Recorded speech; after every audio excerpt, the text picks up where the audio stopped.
Assalamualaikum warahmatullahi wabarakatuh. Selamat pagi, jumpa kembali lagi kita pada pembelajaran biologi. Materi kita pada hari ini adalah tentang jaringan hewan. Nah, perhatikan gambar di sini. Ini manusia. Jadi dalam klasifikasi makhluk hidup, manusia tergolong ke dalam hewan atau animal. Nah, jaringan-jaringan yang terdapat di dalam tubuh hewan, nah ini antara lain ya, kita lihat gambarnya, ada jaringan tulang ya, ini tulang, ada saraf, ada jaringan lemak, tulang rawan, jaringan ikat. Nah ini yang akan kita pelajari, jenis-jenis jaringan yang terdapat di dalam tubuh hewan.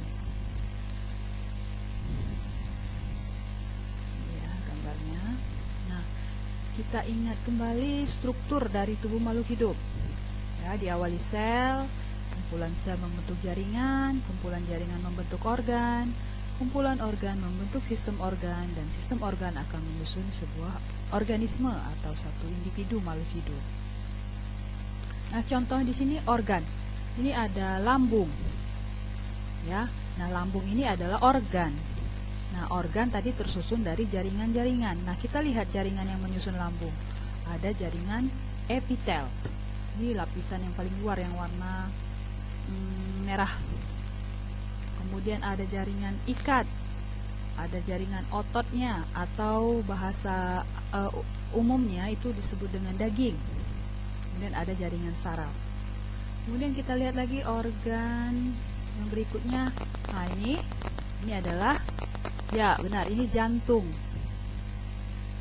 Nah, jantung adalah organ. Nah, jaringan-jaringan penyusunnya kita lihat di sini.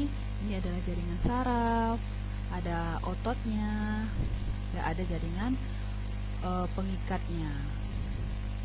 Oke. Nah, ada 4 jaringan utama pada tubuh hewan. Jadi ada 4 jaringan utama pada tubuh hewan. Yang pertama yaitu jaringan epitel. Yang kedua adalah jaringan pengikat. Yang ketiga adalah jaringan otot. Yang keempat adalah jaringan saraf. Oke, ini 4 jaringan utama pada tubuh hewan. Ini gambarannya. Salah satunya ini jaringan epitel. Nah, jaringan pengikat ini. Jaringan pengikat ini fungsinya menghubungkan atau mengikat organ-organ yang ada di dalam tubuh. Jaringan otot nanti akan kita pelajari ya masing-masingnya. Nah, yang pertama kita bahas adalah jaringan epitel. Apa itu jaringan epitel? Oke, kita lanjut. Nah, jaringan epitel terdapat di permukaan tubuh. Yang lapisan paling atas itu adalah jaringan epitel.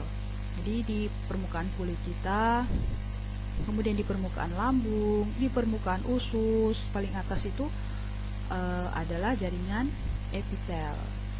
Nah, ciri-ciri dari jaringan epitel ini adalah sel-selnya itu sangat rapat, tidak ada celah antar sel. Kemudian tidak ada pembuluh darah. Jadi seandainya jaringan ini terluka, dia tidak akan mengeluarkan darah. Kemudian dia cepat beregenerasi, artinya cepat, misalnya rusak, karena dia terletak di paling luar kan, dia mudah rusak, mudah dia terkena stimulus-stimulus dari luar, tapi dia memiliki daya memperbaiki diri kembali yang tinggi. Apa fungsi jaringan epitel? Nah, kita lihat pertama, ya, melindungi jaringan yang di bawahnya. Melindungi dari radiasi, dari kekeringan, dari panas, dari racun, dan semuanya, karena dia terletak di paling luar. Yang kedua fungsinya adalah mampu menyerap zat. Misalnya kalian menghirup oksigen, kan masuk ke paru-paru, dari paru-paru ke pembuluh darah, kan terserap oksigen dari paru-paru ke pembuluh darah. Nah, itu adalah kemampuan dari jaringan epitel. Yang ketiga, membantu regulasi dan ekskresi zat kimia. Jadi, regulasi ini adalah pertukaran dan pengeluaran zat-zat kimia pada jaringan di bawahnya. Yang keempat, menghasilkan atau mengeluarkan hormon, dapat mengeluarkan keringat, dapat mengeluarkan enzim dan lendir. Contohnya seperti di dalam rongga mulut kita, ya, di pipi, yang pipi kita kanan dan kiri bagian dalam itu kan ada selaput lendirnya. Nah, itu dikeluarkan melalui jaringan-jaringan epitel. Yang kelima, mendeteksi sensasi yang dirasakan kulit. Karena dia yang paling luar, ya, dia harus mampu mendeteksi sensasi yang dirasakan kulit. Kemudian nanti akan dilanjutkan oleh si saraf. Jenis-jenis jaringan epitel. Ini epitelium sama epitel sama, ya. Berdasarkan yang menyusunnya, jumlah sel yang menyusunnya, ada yang epitel satu lapis atau selapis, ada epitel yang berlapis berdasarkan jumlah selnya. Nah, ini yang satu lapis, lihat ini pipih satu aja. Nah, ini yang berlapis, nih lapis 1, lapis 2, lapis 3, 4, dan lapis 5. Jadi ada yang satu lapis, ada yang epitel satu lapis, ada yang berlapis-lapis. Kemudian pembagian epitel berdasarkan bentuk selnya. Ada yang pipih, ada yang kubus, ada yang silindris. Pipih seperti ini, kubus petak, ya, seperti ini, kubus. Kemudian ada yang silindris kayak tabung. Oke, ini berdasarkan bentuk selnya. Nah, ini contoh lapisan jaringan epitel. Epitel pipi selapis. Nah, ini terdapat ini adalah neuron, terdapat di dalam ginjal. Jadi di sini terjadi tempat pertukaran atau tempat proses difusi. Nah, ini bentuk, kalau kita ambil lapisan paling luar dari neuron ini, nah, itu adalah jaringan epitel yang warna pink, ya. Ini epitel pipih satu lapis. Kemudian ada yang epitel pipih banyak lapis.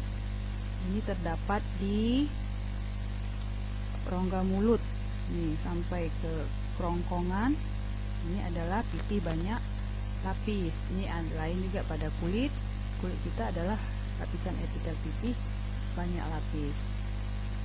Kemudian epitel yang berikutnya, kubus satu lapis.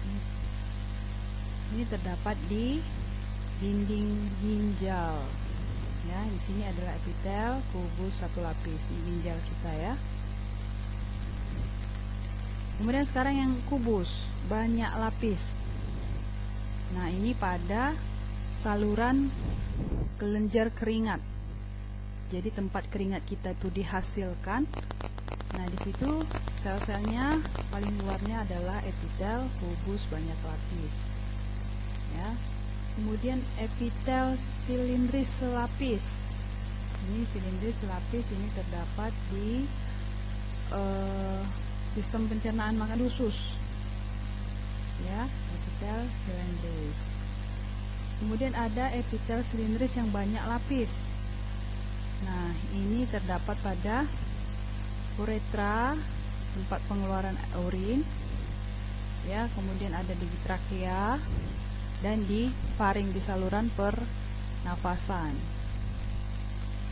Epitel transisi. Epitel transisi ini bentuknya itu bercampur, ya. Ada yang kubusnya seperti kubus, ada yang seperti silindris. Ini pada sistem urinaria.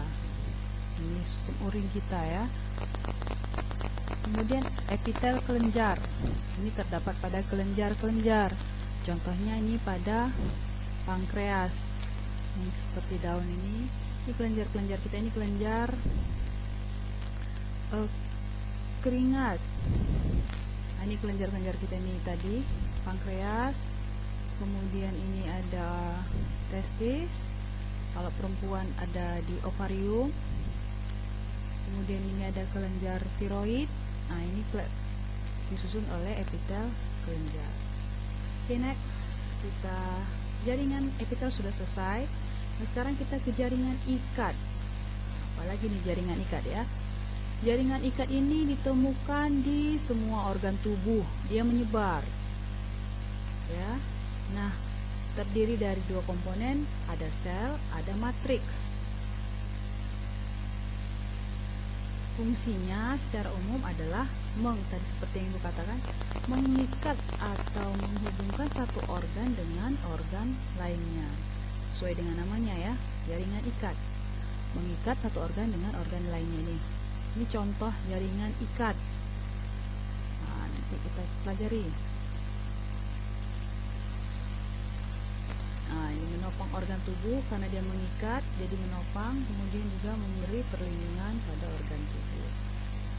Ini komponen-komponennya tadi ada matriks, kemudian ada serat. Kalian pasti pernah dengar ini yang namanya kolagen. Jadi ini serat kolagen ini antara lain terdapat di kulit. Ini yang menyebabkan kulit kita itu jadi tidak keriput, jadi kencang. Kalau kolagennya berkurang, nanti kulit akan keriput. Itu seiring dengan pertambahan usia. Jadi serat yang menyusun jaringan ikat itu ada 3, serat kolagen, elastin, dan retikular. Nah, ini dia jenis-jenis jaringan ikat. Yang pertama adalah tulang. Jaringan tulang. Ini tulang itu ada 2 ya, ada jaringan tulang keras, ada yang tulang rawan. Kalau tulang keras itu sering dikatakan dengan tulang saja atau osteon bahasa biologinya. Kok bisa tulangnya jadi keras? Karena di sana ada kalsium. Jadi kalsium yang kalian makan itu akan membuat tulang menjadi keras. Di samping juga gigi ya. Jadi kalau kalian kekurangan kalsium, maka tulang kalian akan lemah dan mudah keropos atau osteoporosis. Nah, apa fungsi tulang? Seperti yang kalian pernah pelajari dulu, fungsi tulang melindungi organ tubuh dan memberi bentuk tubuh. Nah, ini kalau tulang itu dipotong, ya, potong kemudian dilihat di bawah mikroskop. Tadi udah dipotong nih, lihat lagi. Ini dia bentuknya seperti ini. Ada ini satu lingkaran. Jadi tulang satu lingkaran ini disebut dengan sistem Havers. Di tulang kita itu tersusun dari sistem Havers.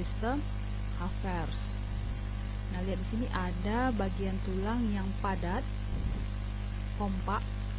Ada bagian tulang yang berongga-rongga atau berbentuk seperti spons. Kemudian jaringan ikat yang kedua, tadi yang pertama tulang, ini tulang rawan. Di mana terdapat tulang rawan? Nah, kalau pada bayi yang baru lahir itu semua tulangnya adalah tulang rawan. Kalau yang sudah sampai dewasa, ini daun telinga kita tetap tulang rawan, hidung bagian depan itu adalah tulang rawan, kemudian di bagian ujung-ujung tulang rusuk. Perhatikan gambar ini yang berwarna ungu, tulang rawan ya, ujung-ujung tulang rusuk kita ya. Ada berapa jumlah tulang rusuk? Apakah sama jumlah tulang rusuk pada pria dan wanita? Oke, silahkan dicari jawabannya. Ini juga ini tadi telinga kita adalah tulang rawan. Kemudian ini tulang belakang. Di punggung kita yang bagian tengah itu tulang belakang. Nah, di sini di antara ini tulang keras ya, yang warna kuning. Di antaranya ini adalah tulang rawan. Jadi bantalan tulang keras. Nah, ini lagi di ujung tulang yang warna biru dan warna ini putih ya. Jadi kalau kalian makan ayam, paha ayam itu bagian ujungnya itu adalah tulang rawan. Kalau yang ini tulang keras ya. Jaringan ikat yang ketiga, jaringan ikat padat. Kok disebut padat? Karena matriksnya tersusun padat atau rapat. Contohnya jaringan ikat padat itu terdapat di tendon. Nah, ini tendon. Ini ada tulang, ini ada otot, yang menghubungkan tulang dengan otot itu namanya tendon. Ini kalau pada ayam tuh ada tuh warnanya alot putih ya. Kemudian ini adalah jaringan ikat padat. Kemudian pada ligamen. Nah, ligamen ini contohnya di lutut. Ini ada tulang paha, ini ada tulang kering ya, tulang kering. Nah, ini adalah ligamen menghubungkan tulang paha dengan tulang kering. Ini adalah disebut dengan ligamen. Ini adalah jaringan ikat padat. Oke, nah sekarang yang keempat adalah jaringan ikat longgar. Sama dengan padat tadi. Kenapa disebut jaringan ikat longgar? Karena ya serat-seratnya tersusun longgar. Nah, ini dia gambarnya. Jadi dia ini ditemukan di semua tubuh, di antara organ-organ tubuh. Ya. Kemudian yang berikutnya jaringan lemak. Jaringan lemak berfungsi untuk menyimpan lemak. Lemak untuk apa? Lemak untuk cadangan energi. Bisa juga sebagai pelindung organ-organ tubuh dan berfungsi sebagai pengatur suhu tubuh. Di mana terdapat jaringan lemak yang paling banyak? Ini jaringan lemak ya, yang putih-putih ini. Jadi bawah jaringan lemak ini paling banyak itu di bawah kulit, disimpan di bawah kulit. Misalnya pada perut, paha, itu banyak lemaknya ya. Kemudian di lengan atas, nah, itu banyak jaringan lemaknya. Darah. Oke, darah termasuk jaringan ikat yang keenam. Apa fungsi darah? Ya, darah sebagai alat transportasi zat-zatnya bisa makanan, bisa oksigen ataupun karbon dioksida. Ini gambarnya sel darah merah. Kalau di foto ya seperti ini. Ini sel darah putih. Ya, bentuknya lebih besar tapi jumlahnya lebih sedikit. Nah, perhatikan video berikut ini tentang darah. Perhatikan ini yang merah-merah ini adalah pembuluh darah. Nah, ini darah mengalir di dalam pembuluh darah. Ini adalah sel-sel darah merah. Mengalir sepanjang pembuluh darah kita. Sel-sel darah merah ini berfungsi untuk mengangkut oksigen dan karbon dioksida. Nah, ini pembuluh darah yang ada di kaki. Ini dalam inilah darah kita seperti yang tadi mengalir. Oke. Nah, yang berikutnya tadi sudah selesai jaringan epitel. Kemudian yang kedua jaringan ikat. Yang ketiga sekarang adalah jaringan otot. Jaringan otot itu ada 3. Otot polos, perhatikan gambarnya. Ada otot lurik, karena ada lurik-lurik ini garis-garis hitam ini. Kemudian ada otot jantung. Ternyata otot jantung juga punya lurik-lurik ya. Bedanya lurik ini dengan ini, ya kalau ini selnya bercabang seperti ini kan, bersambung bercabang. Kalau ini satu. Nah, kita lihat tabel berikut. Ini otot polos tabelnya. Ini otot rangka, ini otot jantung. Sesuai namanya, otot jantung ditemukan di jantung. Otot rangka ia melekat pada rangka atau pada tulang. Otot polos itu terdapat pada organ-organ dalam, di lambung, di usus, di jantung, di ginjal, di hati, pankreas, usus, itu adalah otot polos. Nah, kalau kita kembali ke jantung, bagaimana cara kerja jantung menanggapi rangsangan? Ini reaksi cepat. Kan kalau kalian misalnya terkejut, kan reaksinya cepat, langsung kan? Nah, cepat menanggapi rangsangan. Demikian juga dengan otot rangka. Misalnya kalian tersentuh benda yang panas, benda yang tajam, kan cepat menanggapi rangsangan. Nah, kalau otot polos itu lambat menanggapi rangsangan. Nah, kalau kerja ini yang tipe kontrol atau sifat, kita ke jantung dulu. apakah kalian bisa mengontrol kerja jantung, otot jantung? Tidak kan? Nah, jadi dia tuh tidak sadar, tanpa kita sadari dia bekerja terus. Kalau misalnya kalian sadari kerja otot jantung, misalnya kalian pingsan, kalian tidak memerintahkan otot jantung berdetak, maka kerjanya akan berhenti. Jadi kerja jantung itu terus menerus tanpa kita sadari. Demikian juga dengan otot polos seperti usus yang mencerna, lambung mencerna makanan, usus mengedarkan makanan. Apa kita menyadari kerjanya? Apa menunggu perintah kita? Tidak kan? Berarti dia tidak sadar. Berbeda dengan otot rangka, misalnya kaki, itu kan atas kontrol kita, dia bergerak, maka dikatakan kerjanya secara sadar. Kalau mengenai letak inti yang warna biru ini, letak inti nih, lihat ini yang warna ungu. Kalau otot polos intinya di tengah, satu. Kalau otot lurik intinya ya di tepi, banyak. Kemudian otot otot jantung ya intinya satu sel itu satu atau dua, letaknya di tengah ya, di tengah. Ini inilah tentang otot ya. Nah, sekarang kita masuk ke jaringan yang terakhir, yaitu jaringan saraf. Jaringan saraf berfungsi untuk menerima, memproses, dan merespon rangsang. Nah, ini satu sel saraf kita, ada bagian-bagiannya ya. Ini yang panjangnya warna kuning disebut dengan akson ya, misalnya akson. Ini namanya dendrit. Oh, tidak tertulis ya, dendrit. Ini yang cabang-cabang ini penerima rangsangan dia. Kemudian yang warna putih selubung mielin. Ada bagian akson yang tidak diselubungi. Ini titik ini, titik ini, titik ini. Ini disebut dengan nodus Ranvier. Oke.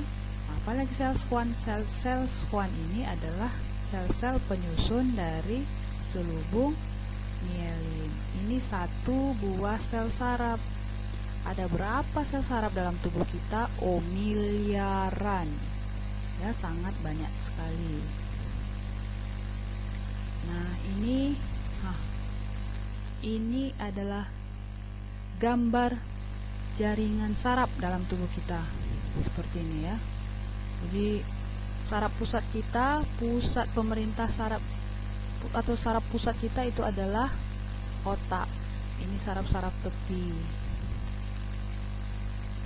Nah, ini dari sini disambung terus tersusun dari miliaran neuron atau sel saraf. Oke, sekian dulu materi kita pada hari ini tentang jaringan hewan. Jadi kita bisa mengambil kesimpulan bahwa ada 4 jaringan utama pada tubuh hewan, yaitu jaringan epitel, jaringan pengikat, jaringan otot, dan yang terakhir jaringan saraf. Oke, kita akhiri dulu pertemuan kita pada hari ini. Sekian, thank you. Assalamualaikum warahmatullahi wabarakatuh.